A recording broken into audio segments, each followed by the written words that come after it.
ایک بات یہ بتائی گئی ہے کہ یا ایھا الذین آمنوا استعینوا بالصبر والصلاۃ، اے ایمان والو اللہ سے صبر اور صلاۃ کے ذریعے استعانت چاہو، یعنی مدد چاہو۔ ان اللہ مع الصابرین، اللہ صبر کرنے والوں کے ساتھ ہے۔ اور ابھی جو میں نے آیت پڑھی، اس کے آگے جو آیت ہے اس میں یہ کہا گیا ہے کہ جو لوگ مصیبت کے وقت، پرابلمس کے وقت یہ کہیں کہ ہم اللہ کی طرف سے ہیں اور اللہ ہی کی طرف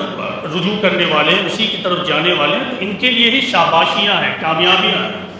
اگر قرآن کی آیتوں میں سیکوینس امپورٹنٹ ہے، یعنی ایک چیز کا پہلے آنا پھر بعد میں آنا، تو یہ بڑی امپورٹنٹ بات ہے کہ اللہ تعالیٰ نے جو یہ کہا ہے کہ یا ایھا الذین آمنوا استعینوا بالصبر والصلاۃ، اس میں اللہ تعالیٰ نے صبر کی پہلے تلقین دی اور پھر ساتھ میں نماز کی۔ یعنی مسائل کے وقت ایک آدمی خوب نماز پڑھے، تہجد گزار بھی ہو، لیکن اس کے اندر اگر صبر کی صفت نہ ہو تو پھر وہ ادھورا کام کر رہا ہے۔ مسائل کے وقت صبر کرنا، جم جانا، یہ بہت ہی اہم بات ہے۔